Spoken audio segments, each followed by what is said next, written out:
In a world where it can seem so many choices are already made for us and our level of control over our daily tasks can feel more like an endless list of boxes to check, the pursuit of self-care becomes less optional and more compulsory.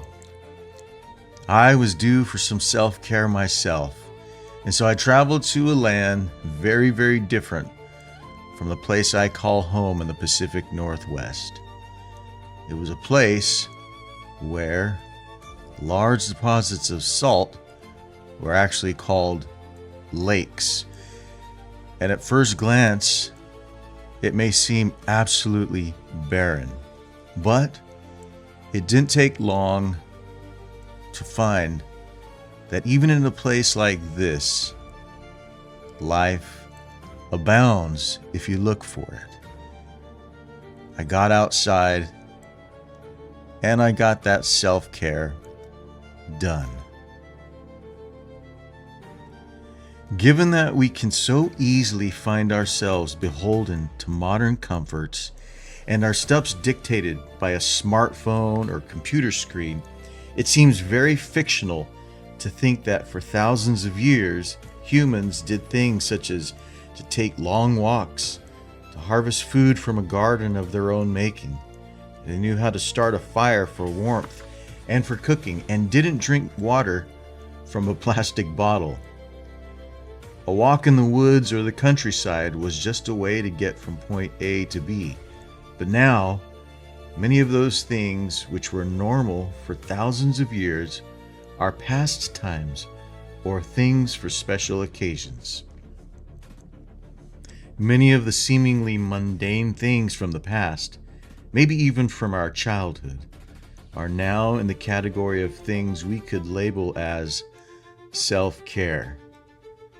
Things like reading a book on the grass, playing an instrument or listening to music, strolling on a beach, baking bread, getting your hands dirty by gardening, hiking amongst trees which are older than political parties, going somewhere where cell towers have no reach, sewing, painting, woodworking, swimming, dancing, running until you're out of breath, laughing until it hurts, and generally engaging in anything which is both legal and has the ability to replenish your soul. The world takes so much from us and then insatiably demands more. But when you're a public servant, you've already compounded that by agreeing to put the needs of others ahead of your own. Now, in the broad sense of things, dear friends, I'm saying public servant in the terms of anyone whose job it is to serve others. Do not forsake your self-care. When the tough days come, as they assuredly will, you need hobbies or activities into which you can pour those taxing energies. It can be different for people, but find what works for you. Don't let the opinions of others keep you from recharging your battery your own way. I'll never forget the first time I worked up the courage to sign up for an open mic night. Man, I was so nervous and had so much self-doubt, but I did it.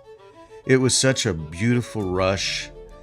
I read a poem and it was like being unclothed in front of strangers. But the applause afterward was an absolute singular thing. Until COVID closed down, that weekly open mic was one of my avenues of self-care. Again, find what works for you. Maybe you get recharged from some obscure thing. Or maybe, like this desert, you find minimalism and stoic solace as your source of replenishment. Excellent. Get there and self-care. Friends, don't forsake the self-care. As public servants, we especially need to replenish and charge those batteries. After all, we give from what is inside of us already, and we give outward toward the community we serve. not knowing what's around each corner, not knowing what each day may bring. Take care of yourselves so that in turn, you can better take care of others. Hey, thank you for watching this video. And I'd love to hear what self-care is for you. Is it, like me, an open mic night?